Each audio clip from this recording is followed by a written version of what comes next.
Hello and welcome. Today we begin with the latest updates from a deadly turmoil in Tanzania.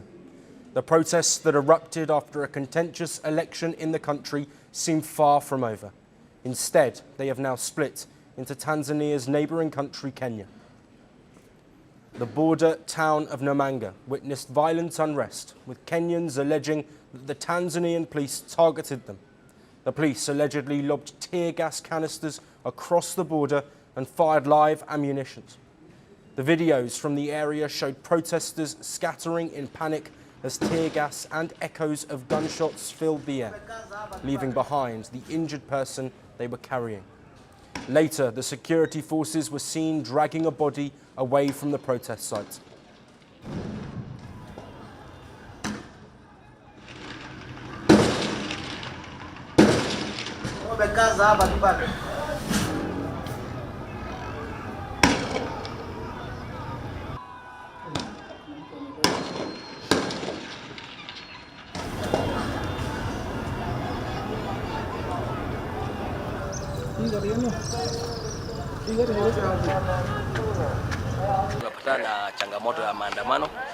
We have a challenge of protests from the Tanzanian side, and we ourselves do not have protests. We do not want protests at all. If they want protests, they should take it to Tanzania. But the Tanzanian police are wrong, because why would they lob tear gas from the Tanzanian side to Kenya? That is wrong.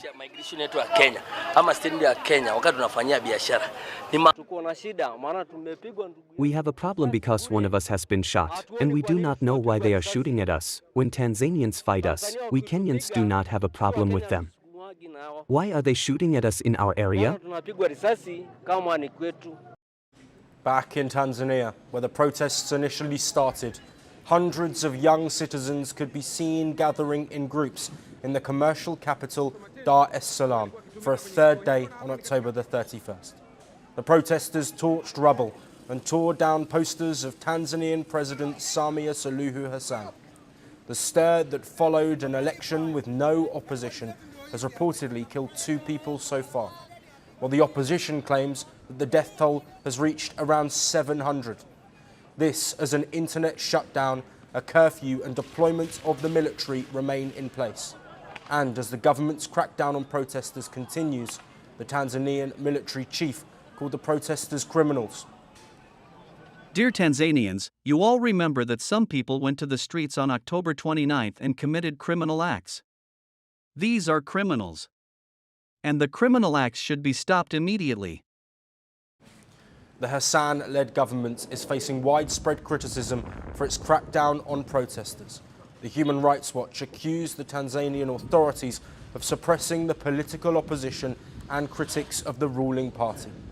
The massive uproar is against the election in which incumbent President Hassan is slated to win, since all her opponents were either jailed or barred from running. The unrest has also disrupted cross-border trade operations with Kenya, leaving traders and travellers stranded in both nations. But even as the crackdown continues, will the authorities be able to quell the dissent? And will that mark a significant chapter of change in Tanzania's history? That remains to be seen. And for more on this, we have with us Nerima Wako, who is an executive director of the Siasa Place and a political analyst from Nairobi. Thank you ever so much for joining us, Nerima. Thank you. Let's first look at the significance of these protests, but violence spreading across the borders now into neighbouring countries. How significant is that for regional stability? First, our hearts are with Tanzanian citizens exercising their democratic right to protest. No one should face violence or digital repression for demanding fair elections. And what we're witnessing in Namanga is more than just a border disturbance.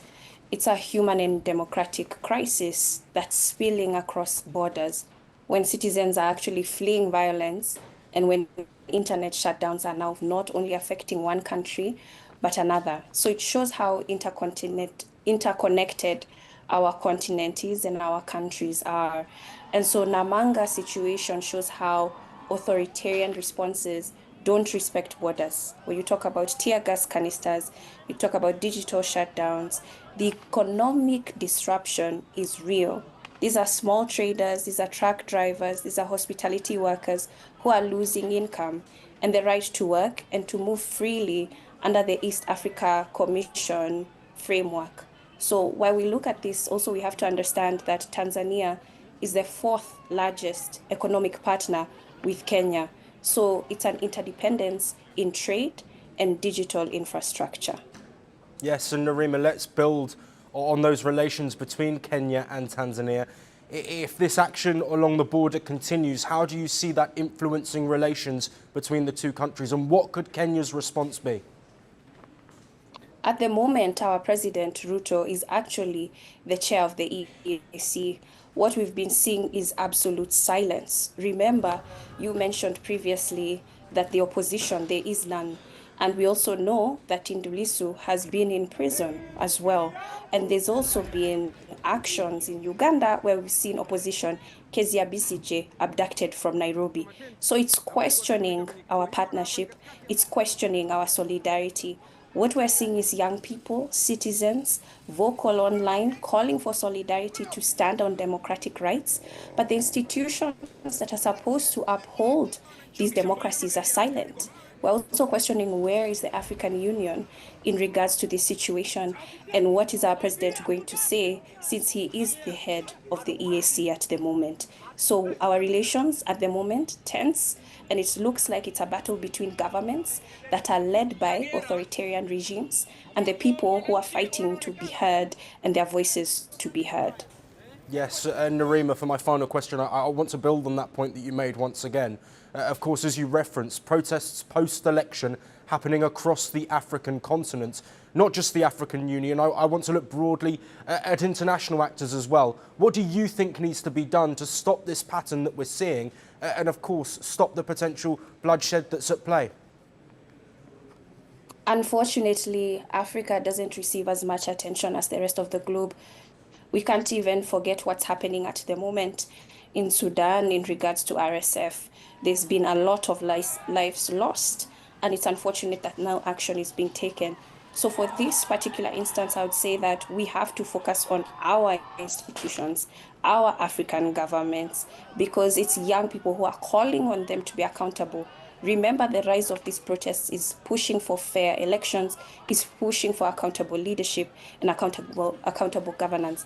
So young people understand that this is where we need to put our energy on, and our issues are our problems, and for us to solve as our solutions.